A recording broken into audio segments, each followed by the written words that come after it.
banyak penilaian, banyak anggapan. Ya salah satunya itu bahwa Pak Jokowi itu udah kehilangan kesaktiannya. Sehingga apa yang dulu dilakukan dalam tanda kutip disebut-sebut menutupi orang-orang yang diduga tersangkut kasus pidana, sekarang sudah mulai tidak mempan lagi. Ini penanda apa nih? Apakah pengaruh Pak Jokowi mulai dikurangi? Arah ke situ memang ada dan banyak sudah kita lihat ya. Tapi Pak Prabowo ini sepertinya mainnya memang halus ya. Kalau melihat strategi Pak Prabowo ini kok kita bisa simpulkan lain ucapan, lain tindakan.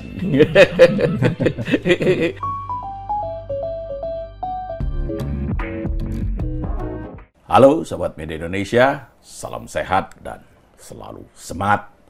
Jumpa lagi bersama kami dalam program Ordal, obrolan mendalam bersama orang-orang dalam. Saya Haryanto, Mas Jaka Budi Santoso. Oke Mas, siap. Siap Mas? Alhamdulillah. Apa ini yang menarik selama sepekan terakhir ini? Bukannya pada berlibur ya?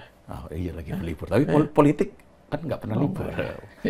Sudah adem atau malah memanas? Ya kan, kayaknya sih kita nggak pernah adem. Itu kan dia. dalam jangka panjang itu kayaknya paling tidak menghangat. Iya. Mulai banyak juga kan? Iya. Yang semakin banyak yang dipanggil. Nah, ada rencana banyak, memanggil. Ada rencana pemanggilan, ada kasus-kasus yang dulu kesannya itu dipendam, tapi sekarang sudah mulai dibuka. Oh, memang ada? Pelan. Oh, ada beberapa. Nanti di Mas spill ya. Mas Punto. Ini. Selamat bergabung kembali, Mas Siap, Ahmad Mas. Punto. Ini ditunggu Oh, netizen iya, ini. iya. Mas Ahmad Punto kok kemarin absen? Sehat ya Mas ya? Alhamdulillah Mas. Sebaiknya memang saya sering-sering absen aja. Ini netizen menunggu. Netizen itu menunggu seperti yang dibilang Mas Jaka sebenarnya. Pemeriksaan pejabat-pejabat lama. Oh, gitu ya. Jadi Nanti yang apa- disampaikan oleh Mas Ahmad Punto. Kita nggak berani nih menyampaikan. Lanjut ya. Kalian ya. Tapi memang begini, belakangan ini aparat penegak hukum itu sudah mulai memperlihatkan ya, tajinya lah, keseriusannya, membongkar kembali kasus-kasus lama. Termasuk juga ada kasus-kasus baru juga. Ya kita mulailah dari pemanggilan Mendikbudristek ya, Nadiem Makarim oleh Kejaksaan Agung. Bahkan sekarang sudah dicegah ke luar negeri kan. Ya. Terus kemudian ada rencana pemeriksaan lah sebenarnya yang terkait dengan korupsi kuota haji ya, kuota tambahan. Ya. Rencana memanggil Menteri Agama Yakut Khalil Qaumas, Menteri Agama di eranya Pak Jokowi. Tapi di KPK itu Mas. Ya itu di KPK. Nah, KPK juga berencana memanggil Menteri Tenaga Kerja Hanif Dakiri, Ida terus kemudian Fauzia. juga Ida Fauzia. Ini terkait dengan perekrutan tenaga kerja asing. ya, tenaga kerja asing. Yang terakhir ini juga menarik. Ini OTT terhadap para pejabat di lingkungan pemerintahan provinsi ya, Sumatera Utara ya. Salah satunya ada, kalau media lokal menyebutnya itu anak mainnya Gubernur Sumatera Utara Bobi Nasution, Topan Ginting. Ya, Topan Ginting. Nah, itu Kepala Dinas PUPR ya, Provinsi Sumatera Utara. Kemudian kan itu menimbulkan spekulasi macam-macam kan. Nah, ada lagi yang terakhir. Ini terkait dengan ekspor pasir laut. Ya. Nah, itu gugatan dari Muhammad Taufik ya. Muhammad Taufik itu salah seorang dosen di Surakarta yang gugatan uji materinya dikabulkan. Ya. Jadi ekspor pasir laut itu dibatalkan kan. Ya. Yang pada era Pak Jokowi 2023 kan ada peraturan pemerintah gitu yang memperbolehkan ekspor pasir laut ke Singapura. Justru di saat-saat terakhir sebelum lengser kan itu kan. Iya. PP iya. itu kan. Ya, PP yang memperbolehkan ekspor pasir laut ke Singapura. Ya, waktu itu kan kemudian banyak spekulasi ini dibarter dengan investasi di IKN gitu. Banyak lah, ya udah kita bahas aja. Kita mulai dari Mas Jaka aja. Ini semua tadi yang saya sampaikan di awal ini penanda apa nih? Apakah ya pengaruh Pak Jokowi ya mulai dikurangi? Ya, banyak penilaian, banyak anggapan. Ya salah satunya itu bahwa Pak Jokowi itu dianggap ada juga di medsos itu dibilang Pak Jokowi itu udah kehilangan kesaktiannya. Sehingga apa yang dulu dilakukan dalam tanda kutip disebut-sebut menutupi orang-orang yang tersangkut kasus pidana, diduga tersangkut kasus pidana, sekarang sudah mulai tidak mempan lagi. Itu kan ada analisis-analisis seperti itu. Ya menurut saya sih analisis yang wajar-wajar saja. Karena faktanya kalau kita lihat gerakan yang cukup masif dari beberapa penegak hukum itu kan menyasar orang-orang yang dulu dikenal dekat dengan Pak Jokowi. Tadi disebutkan Nadiem, Mas Menteri ini kan dulu dikenal sangat termasuk anak kesayangannya Pak Jokowi kan, menteri kesayangannya kan, sehingga dia yang masih sangat muda diberi kepercayaan untuk menjadi menteri pendidikan yang punya anggaran terbesar 20% dari APBN kan. Jadi kalau kemudian akhirnya kasus pengadaan laptop atau Chromebook itu terbuka yang dinilainya tuh hampir 10 triliun, kemudian diduga paling tidak Mas Nadiem itu tahu, kemudian dia periksa sekitar 12 jam, kemudian dicegah. Jadi ada analisis ya saatnya orang-orangnya Pak Jokowi itu menanggung akibat yang diduga dilakukan karena melanggar hukum. Kemudian juga ada Gus Yakut, menteri. Kan ini kan termasuk juga dalam tanda kutip kan loyalisnya Pak Jokowi. Dia betul-betul ketika menjadi ketua GP Ansor, kemudian setelah dia menjadi menteri itu kan begitu taat dan patuh dengan Pak Jokowi. Begitu membuat Pak Jokowi itu seperti pemimpin yang luar biasa, hebat di mata Pak Yakut kan. Kalau kemudian KPK memulai penyelidikan kasus kuota tambahan, ya saya pikir banyak juga analisis yang menyebut bahwa ya Pak Jokowi tidak lagi punya taring sehingga dia KPK kembali berani memeriksa rencana untuk memeriksa. Jadi menurut saya kalau kemudian ada anggapan-anggapan bahwa pengaruh Pak Jokowi sudah mulai luntur, apalagi tadi kan yang soal PP pasir laut dibatalkan. Ya. Itu kan dulu PP itu kan diterbitkan ketika di masa-masa jabatan Pak Jokowi kan. 2023 ya. 2023 atau 2023. 2023 pokoknya di akhir-akhir masa jabatan, makanya dulu banyak aktivis-aktivis lingkungan yang mengkritik keras kan. Jadi lepas apakah ini karena pengaruh Pak Jokowi itu sudah mulai berkurang, ya menurut saya sih adalah langkah yang bagus. Ya menurut saya siapapun, apakah itu orangnya Pak Jokowi, apakah itu orangnya siapapun, ya kalau dia terlibat dalam kasus-kasus hukum ya jangan pandang bulu, ya harus ditegakkan. Kalau kemudian Kejaksaan Agung mengusut kasus laptop dan nantinya kemungkinan melibatkan Nadiem, ya kalau sudah ada bukti-bukti yang kuat ya jangan ragu-ragu. Dan kalau kemudian nanti Pak Nadiem itu kan sekarang ramai juga di medsos ini. Kalau nanti Pak Nadiem itu menjadi tersangka, berarti Pak Jokowi itu kembali memecahkan rekor menterinya paling banyak menjadi tersangka kasus korupsi. Sekarang itu kan sudah ada 8 kalau tidak salah. 8 ya. Ada Idrus Marham, ada Pak Imam Nahrawi, ada Juliari Batubara, ada Syahrul Yassin Limpo, ada Tom Lembong, Johnny Plate, kemudian ada Wakil Menteri itu sama Edward Hiraech itu meskipun kemudian dibatalkan kan sama PKP dulu. Edi Prabowo. Jadi ada 9 kalau nanti Pak Nadiem itu menjadi tersangka. Itu ramai lagi di media sosial. Sementara waktu Pak SBY itu kalau tidak salah ada 5 menterinya. Bu Mega ada 3, Gus Dur ada 1. Ya jadi rekor para pembantu presiden itu menjadi pesakitan dalam kasus korupsi. Ya mudah-mudahan penegak hukum itu betul-betul tegak lurus lah. Apa yang mereka lakukan itu betul-betul serius, tidak hanya hangat-hangat ahli ayam. Karena kan sebelumnya kan begitu kan, kayak kasus yang dulu sudah ditetapkan sebagai disebut-sebut dalam persidangan misalnya, tapi Budi Ari misalnya. Budi Ari termasuk Bobi Nasution kan? Iya. Bobi Nasution itu dalam kasus Blok Medan Iya, di di sidangnya Maluku. Abdul Ghani Kasuba ya. Itu kan jelas disebut itu Betul. sama Kahiyang kan. Tetapi waktu itu KPK cuma bilang akan melakukan pendalaman dan sampai sekarang kan tidak jelas sudah sedalam apa yang dilakukan kan.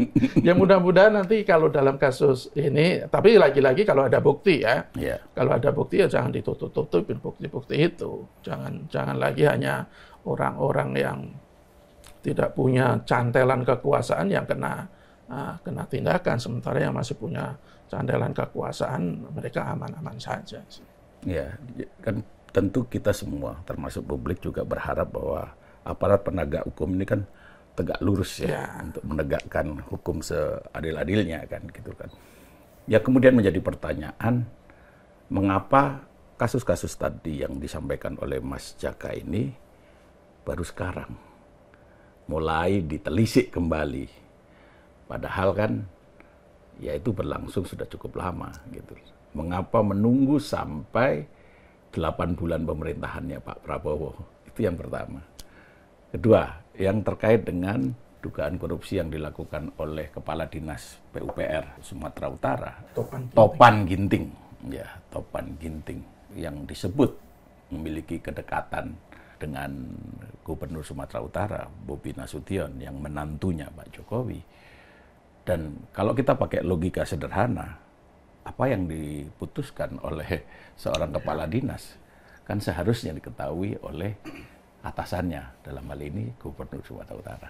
Apakah hanya sekadar untuk ya memeriksa begitu saja, atau akan berlanjut kepada level yang lebih berat lagi gitu loh. Kalau tadi ada teori bahwa ini pemeriksaan yang dilakukan pejabat lama di era Pak Jokowi itu karena memudarnya pengaruh Pak Jokowi, ada juga teori bahwa ini mungkin seperti yang kita bahas beberapa waktu lalu di tema di obrolan ini juga terkait Pak Prabowo yang ingin mulai melepaskan diri dari pengaruh Jokowi. Ya dalam tanda kutip ya, melalui para penegak hukum ini, kejaksaan dan KPK mulai menguliklah kasus-kasus lama yang melibatkan orang-orang yang dikenal dekat dengan Jokowi. Kalau kita pakai teori yang itu, artinya kan Pak Prabowo sedang membangun citranya sendiri, karena selama ini, selama 8 bulan dan selama sebelum dia dilantik kan citra dia kan hanya sebagai penerus Jokowi ya. Jadi mungkin ini salah satu strategi dia untuk salah satu exit strategi dia ya dari jeratan pengaruh Pak Jokowi ini. Walaupun memang di pemerintahan itu tetap ada Wapres Mas Gibran yang merupakan representasi dari keluarga Pak Jokowi. Hal lain yang juga menarik itu kalau menurut saya di balik spekulasi-spekulasi itu tadi ya, ada perlombaan yang bagus antara Kejaksaan Agung dan KPK dalam korupsi sekarang ini.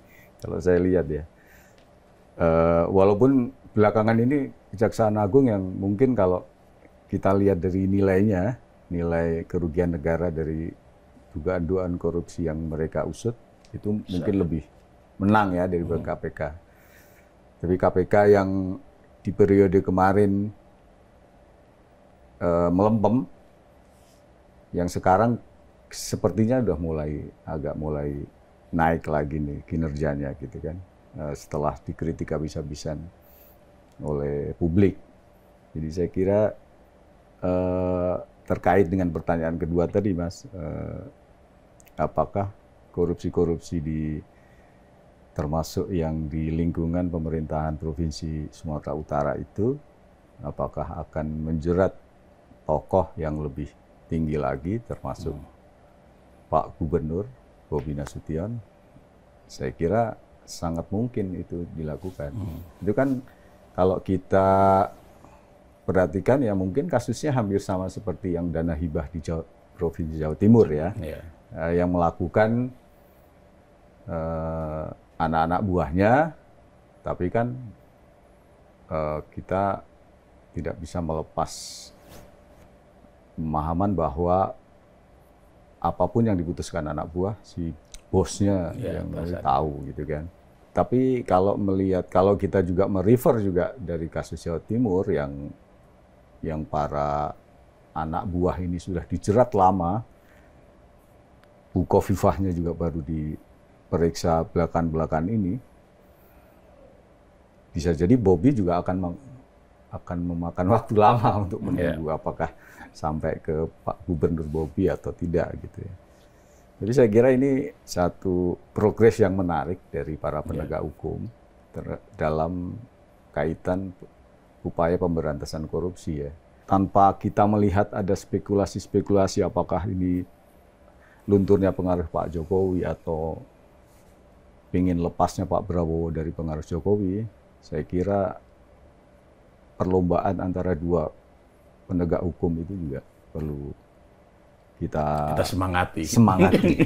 Kalau perlu polisi juga kan, untuk kasus judi online itu juga saya kira mesti harus kita tunggu itu lagi. Kepolisian yang beberapa waktu lalu memanggil Pak Budi Ari, ini kelanjutannya seperti apa kan gitu. Tapi begini, ada juga keraguan publik pada pimpinan KPK, pada komisioner KPK. Karena begini, karena komisioner KPK ini kan dipilih ketika akhir masanya Pak Jokowi, upaya untuk memanggil, merencana untuk menelisik kasus-kasus lama, termasuk kasus penambahan kuota haji dan yang lain-lain yang tadi disampaikan oleh Mas Jaka. Ini kan menerbitkan harapan publik kepada KPK. Gitu. Nah, yang menjadi pertanyaan selanjutnya, tadi apakah KPK akan berani atau memiliki keberanian untuk menghilangkan pengaruhnya Pak Jokowi gitu, atau memang tadi yang kita baca dari apa yang disampaikan oleh Mas Punto bahwa Pak Prabowo ingin membangun identitasnya sendiri sebagai seorang presiden, artinya dengan membereskan masalah-masalah hukum di pemerintahan masa lalu supaya tidak menjadi kerikil di dalam pemerintahannya Pak Prabowo. Ya, kalau saya ini justru kesempatan paling baik bagi KPK untuk unjuk eksistensi dia sebagai lembaga pemberantas korupsi. Apalagi kalau betul bahwa Pak Prabowo itu sudah ingin melepaskan diri dari bayang-bayang Pak Jokowi, artinya secara tidak langsung memberikan keleluasan kepada penegak hukum untuk menindak siapapun. Apakah itu orangnya Pak Jokowi, apakah itu orangnya Pak Prabowo, apakah itu orang-orang pemegang kekuasaan yang lain. Tetapi kalau kita berharap penuh, kok saya masih agak susah untuk terlalu berharap pada KPK ya. Karena begini, karena kalau kita lihat track recordnya KPK selama ini, apalagi setelah ada revisi Undang-Undang Nomor 19 Tahun 2019, ya KPK itu kan tidak sekuat dulu lagi.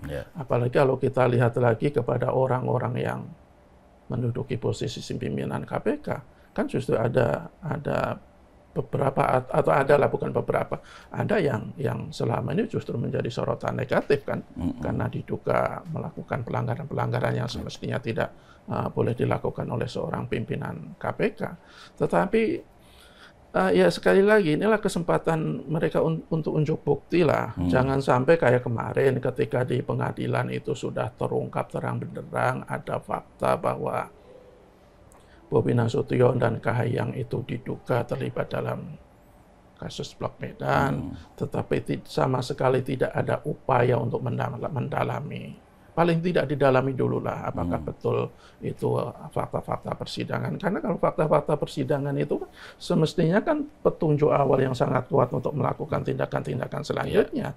Kalau kemudian mengabaikan fakta-fakta persidangan, ya bagaimana kita bisa berharap untuk menindaklanjutin fakta-fakta yang di luar persidangan, meskipun itu fakta-fakta yang juga cukup kuat untuk melanjutkan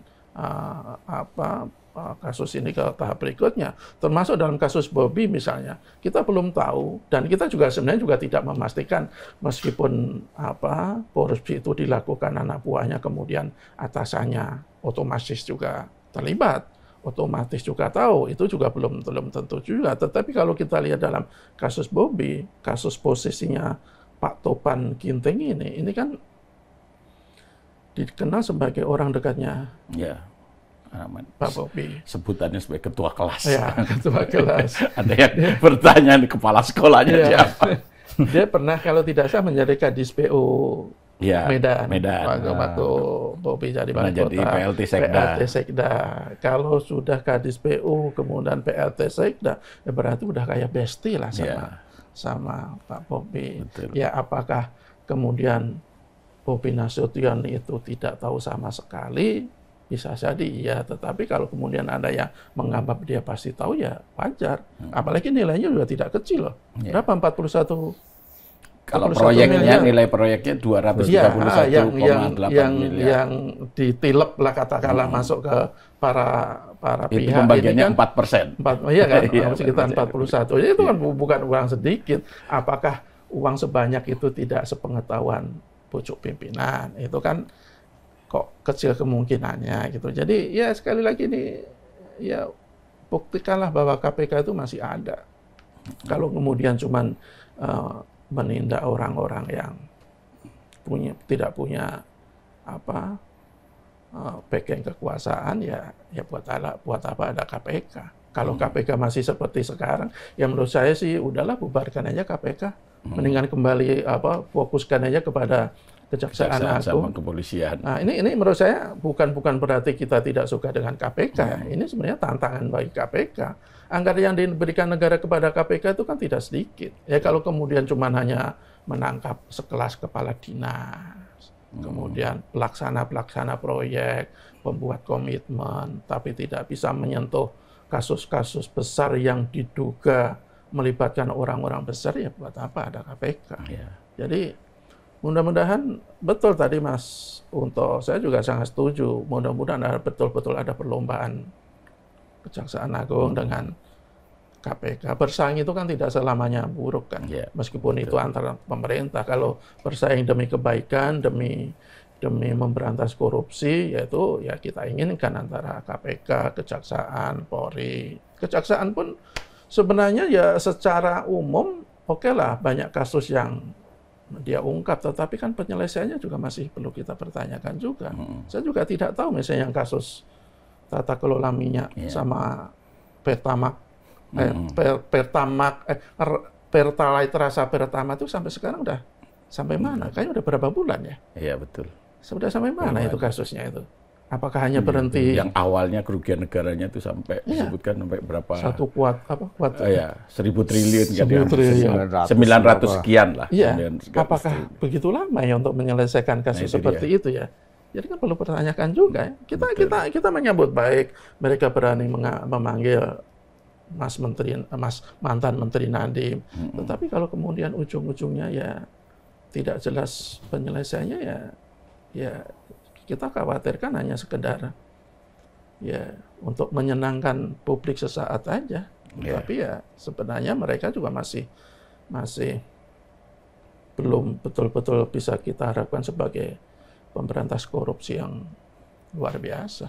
Ya lagi-lagi kan kita mesti bersabar ini, menunggu apa yang selanjutnya dilakukan oleh KPK, lebih dari sekedar apa yang disampaikan gitu loh. Jadi kalau kayak kemarin pada saat konfres OTT-nya salah satunya Kepala Dinas PUPR Sumatera Utara itu, si Topan Ginting itu kan PLT Direktur Penyidikan Asep Guntur itu kan menyampaikan akan menelisik berdasarkan follow the money gitu kan. Sebenarnya uang itu kemana saja gitu loh. Apakah nanti akan melibatkan orang-orang tertentu, ya akan dilihat dari sana gitu loh. Ya mudah-mudahan kalau itu betul dilakukan. Ya mudah-mudahan itu tidak hanya normatif kan. Betul. Ya normatifnya akan begitu kan. Akan menelisik sampai di mana uang itu. Tetapi ya faktanya kita tunggu apakah betul-betul menelisik, apakah betul-betul ya independen dalam penyelisikan itu. Kan betul-betul mendalami. Nggak dalam-dalam juga. sudah disampaikan di persidangan, Iya. itu tidak juga didalami seperti yang disampaikan. Ya sama kayak kasus Budi Ari kan. Betul. Iya. Di persidangan ya kemarin Iya. ya. Yang dia disebutkan dia menerima itu ya. Betul. Ya sampai sekarang kan coba. 3 kali loh itu Ya, makanya. disampaikan di dalam persidangan. Yang progresnya lebih ini ya yang kasus Chromebook sebenarnya, karena Iya, Nadiem Chromebook. udah mulai dicegah Ya, luar negeri. cegah. Itu kan salah satu indikasi bahwa Ya. Ada kemungkinan bukti besar permulaan. ada bukti permulaan Betul. bahwa ini akan berlanjut untuk menjerat dia gitu kan. Iya. Lanjut Mas Putoni soal Pak Prabowo yang sudah mulai terlihat ya lebih menunjukkan siapa dia sebagai seorang presiden gitu kan, yang tidak melanjutkan program-programnya Pak Jokowi. Apakah ini memang sebagai pertanda bahwa bayang-bayang Pak Jokowi itu sudah mulai memudar yang tadi disampaikan di pemerintahan saat ini? Karena begini, kan ada beberapa program Pak Jokowi yang direvisi kan atau dibatalkan di masanya Pak Prabowo.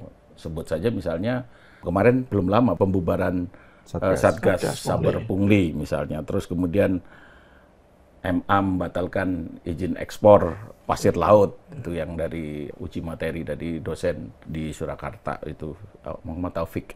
Kemudian pencabutan 4 izin usaha pertambangan di Raja Ampat. Terus kemudian sengketa 4 pulau, ya. Terus kemudian pembatalan beberapa PSN termasuk PIK 2 dan Rempang ya. Gitu. Jadi ini bakal berlanjut nggak? Arah ke situ memang ada dan banyak sudah kita lihat ya. Tapi Pak Prabowo ini sepertinya mainnya memang halus ya. Kalau di permukaan bahkan sampai kemarin waktu dia meresmikan baterai itu ya, pabrik baterai itu masih memuji Pak Jokowi sebagai pionir hilirisasi untuk di era-era ini. Tapi kan itu memang sebagai bentuk penghormatan dia sebagai kepada presiden sebelumnya mungkin. Tapi di satu sisi memang kita harus akui bahwa ada semacam keinginan ya dari Pak Prabowo untuk tadi melepas dari bayang-bayang Pak Jokowi gitu. Seperti misalnya yang pasir laut itu, walaupun itu sebenarnya ranahnya pengadilan ya, bukan eksekutif, karena yang memutuskan pembatalan izin ekspor pasir laut itu kan pengadilan. Tapi termasuk juga mungkin ini kalau mau dikaitkan ya, putusan MK yang terakhir terkait pemisahan pemilu, pilkada serentak. Tapi itu kan menurut saya nggak terlalu terkait. Iya, nggak terlalu terkait. Artinya, walaupun itu ranahnya pengadilan bukan eksekutif, tapi itu bisa menguntungkan dari sisi Pak Prabowo sebagai presiden untuk segera menunjukkan bahwa dia memang sedang berusaha untuk lepas, gitu. Dia sedang tadi berusaha membangun citra dan eksistensi dirinya sendiri sebagai presiden. Saya kira memang waktu 1 tahun untuk berdua muka gitu ya, salah satu presiden tapi satu juga menjadi penerus Jokowi, saya kira sudah cukup. Jadi mungkin setahun nanti, setelah setahun, 4 tahun ke belakang, Prabowo sudah akan menampilkan citranya dirinya sendiri gitu loh. Makanya mungkin dalam 8 bulan ini saja sudah cukup terasa kelihatan. Jadi mungkin 4 bulan ke depan ini juga, tapi ini prediksi saya ya, 4 bulan ini juga akan lebih kencang lagi, akan kelihatan gerakan-gerakan, atau bukan gerakan ya, upaya-upaya Pak Prabowo untuk bisa lepas itu, makin melepaskan diri dari pengaruh dan bayang-bayang Pak Jokowi. Memang gitu. Kalau melihat strategi Pak Prabowo ini kok kita bisa simpulkan lain ucapan, lain tindakan. Karena dalam berbagai kesempatan kan Pak Prabowo selalu mengucapkan atau menyampaikan sanjungannya kepada Pak Jokowi kan gitu. Tetapi kalau kita lihat dari sisi kebijakan, beberapa programnya Pak Jokowi kan direvisi, bahkan dibatalkan oleh Pak Prabowo. Kalau kita lihat juga misalnya soal IKN ya. IKN kan yang tadinya menjadi prioritasnya Pak Jokowi kan bukan lagi menjadi prioritasnya Pak Prabowo gitu. Cuman kan publik ini kadang-kadang kan ya termasuk kita di antaranya itu kan tidak sabar, termasuk saya, tidak sabar menunggu Pak Prabowo ini bergerak lebih cepat. Menteri-menteri yang tidak perform, yang tersangkut kasus-kasus hukum misalnya, segera diselesaikan gitu loh. Menteri-menteri yang membuat gaduh, yang membuat keputusan yang menimbulkan bukan hanya kegaduhan, bahkan potensi perpecahan, itu harus segera ditindak. Karena kalau tidak, ya akan menjadi beban bagi Pak Prabowo untuk bergerak lebih cepat. Ya kalau saya begini, terus terang saya termasuk yang tidak sabar untuk menunggu gebrakan yang betul-betul besar dari Pak Prabowo. Menurut saya itu 8 bulan itu udah jauh lebih dan cukup lah untuk melakukan gebrakan. Tetapi fakta yang ada apa? Betul tadi beberapa kebijakan Pak Jokowi itu sudah mulai dikoreksi, dan itu sebenarnya ketika pergantian rejim itu pasti ada koreksi-koreksi dari kebijakan yang lama. Bahkan ketika Pak Jokowi mengambil alih atau menggantikan Pak SBY itu juga sangat banyak itu kebijakan-kebijakan Pak SBY yang dikoreksi. Yang ditunggu publik termasuk IHY lah paling tidak. Ya Pak Jokowi itu betul-betul jangan memberikan kesempatan atau tempat kepada menteri-menteri yang bermasalah, Pak Prabowo, menteri-menteri bermasalah, dan celakanya ya menteri-menteri itu kan oleh sebagian publik dianggap sebagai orang-orangnya Pak Jokowi, menteri-menteri yang tersangkut, paling tidak namanya disebut-sebut dalam kasus korupsi lah atau kasus penegakan hukum lah, itu kan dikaitkan dengan loyalisnya Pak Jokowi. Jadi kenapa sampai sekarang sudah 8 bulan juga tidak ada tindakan apa-apa? Kalau kita lihat ya dari awal kan yang kita harapkan dulu begitu Pak Prabowo itu menjabat sebagai presiden dan katanya dia akan menjadi panglima perang tertinggi dalam pemberantasan korupsi. Katanya dia akan memburu koruptor sampai manapun, bahkan sampai ke Antartika. Katanya bahkan menyebut koruptor itu sebagai begundal atau apa, pokoknya ungkapan-ungkapan yang keras. Tetapi di lain sisi masih memberikan tempat kepada orang-orang yang diduga disangkut-sangkutkan dalam korupsi, kan sudah ada semacam kontradiksi. Banyak sekali kan, dan sampai sekarang itu masih dipertahankan loh. Apalagi yang terakhir ketika ada seorang menteri yang namanya jelas-jelas disebut dalam kasus judol. Padahal katanya memberantas judol itu salah satu prioritas yang akan dilakukan oleh Pak Prabowo. Tetapi sampai sekarang juga masih diberikan kesempatan. Bahkan Polri itu kan semestinya kan di bawah seorang presiden. Ya semestinya dia ini dong mewujudkan visi misinya presiden dong. Visi misinya dalam memberantas judol. Ya kalau ada menteri yang disebut-sebut dalam kasus judol tapi sampai sekarang tidak ada upaya-upaya paling tidak pemeriksaan, dipanggil kembali untuk diperiksa, ya publik kan akhirnya bertanya-tanya sebenarnya apakah masih kuat sih pengaruh Pak Jokowi dalam pemerintahan. Kan ada pertanyaan seperti itu. Apakah Pak Prabowo itu masih dalam tanda kutip masih belum bisa lepas dari pengaruh Pak Jokowi, sehingga menteri-menteri yang diduga terlibat sejumlah masalah dan disebut-sebut dia sebagai orangnya Pak Jokowi masih dipertahankan. Publik kan sebenarnya menunggu. Ya kalau Pak Prabowo itu betul-betul ingin menjadi presiden sesungguhnya, ya tunjukkan dong. Tertibkan menteri-menteri yang bermasalah kan. Tertibkan menteri-menteri yang membuat gaduh. Tertibkan apalagi ada seorang menteri yang mengancam keutuhan NKRI. Masa seperti itu dibiarkan? Apakah karena mereka masih orang-orangnya Pak Jokowi. Itu kan pertanyaan besar.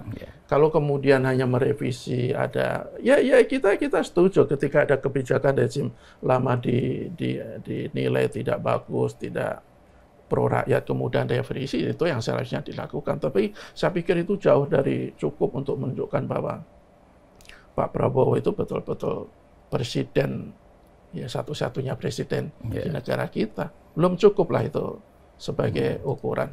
Ya ukurannya kalau nanti Pak Prabowo itu betul-betul tegas, ya kayak kemarin kan katanya masih banyak kan di media sosial kan ketika Pak Prabowo itu mengatakan kemarin apa kalau ini akan ditinggal apa kemarin menteri-menterinya tinggal itu di kan? pinggir jalan. Iya kan, tinggal di pinggir jalan. Coba kita lihat komentar-komentar di online itu. Omon-omon. Ya banyak yang nyinyir akhirnya. Ya itu dia. Jadi ya Pak Prabowo sampai sekarang ya masih memberikan nilai positif bagi menteri-menteri yang bekerja untuk dia gitu loh, yang membantu dia gitu loh. Meskipun beberapa kali juga Pak Prabowo menyampaikan ancaman gitu kan. Yang terakhir kemarin disampaikan pada saat peresmian pabrik baterai itu, ya kalau ada menteri-menteri yang tidak bekerja dengan baik, ya akan diturunkan di pinggir jalan, kira-kira seperti itu. Tapi lagi-lagi kan kayaknya udah 5 kali itu udah berapa kali disampaikan ancaman-ancaman itu hanya gertak sambal saja gitu loh. Jadi ya publik menjadi masuk akal kalau sampai sekarang menjadi tidak sabar. Ini segeralah Pak Prabowo ini menunjukkan ketegasannya seperti yang sering diorasikan dalam setiap pidato-pidatonya. Kira-kira seperti itu. Mengapa Pak Prabowo itu lebih banyak menyampaikan slogan ancaman, lebih banyak menyampaikan ancaman daripada memang betul-betul menyatakan dalam tindakan? Kalau saya melihatnya ini memang sebuah strategi aja dari seorang Prabowo yang memang dia sebagai mantan tentara juga dalam hal strategi saya kira cukup kuat ya. Bahwa memang buat orang-orang yang publik yang tidak sabar ini menjengkelkan gitu ya. Tapi saya kira pada satu titik tertentu tujuannya memang akan itu. Memang tapi inilah bagian strategi dari Prabowo mungkin. Saya juga salah satu termasuk yang kalau untuk urusan menteri kenapa tidak ada reshuffle, kenapa tidak ada perombakan, itu juga salah satu yang agak menjengkelkan, agak kurang sabar sebenarnya. Tapi kalau kita lihat di pergerakan penggantian di level yang bawah menteri, itu kan sekarang Pak Prabowo sudah banyak sekali menempatkan orang-orang dia. Betul. Nah, apakah memang strategi dia seperti itu? Katakanlah seperti apa ya? Yang pinggirannya dulu gitu, makan bubur lah, makan bubur panas. Jadi pinggirannya dulu dia ini, baru kemudian makin ke tengah. Jadi mungkin pada saat tertentu ya memang menteri-menteri yang kebetulan bermasalah dan kebetulan juga dianggap sebagai orang-orang Pak Jokowi, pada akhirnya juga akan tapi memang persoalan waktu ya. Jadi ada pihak yang tidak sabar, ada juga pihak yang masih menunggu dengan ketekunan dan keyakinan bahwa Prabowo akan melakukan itu pada akhirnya gitu. Yang agresif dilakukan itu ya penggantian komisaris yang banyak itu. Ya, penempatan orang-orang yang selama ini dekat dengan Pak Prabowo. Ya, selalu satu, termasuk dirjen-dirjen kan, seperti dirjen pajak, bea cukai. Ya, selain itu maksudnya. Gitu. Harapannya Mas Jaka? Iya, harapannya ini paling tidak kan ada harapan di publik ya, apa yang dilakukan KPK kembali akan sudah melakukan penyelidikan dalam kasus kuota haji yang terjadi ketika Gus Yakut itu menjadi Menteri Agama, kemudian juga OTT beberapa pejabat di Sumatera Utara yang kemudian merembet ke Bobi Nasution, ya itu langkah yang kita dukung. Tetapi sekali lagi ya jangan hanya tegas di permukaan, tetapi ujung-ujungnya ya seperti yang sudah-sudah.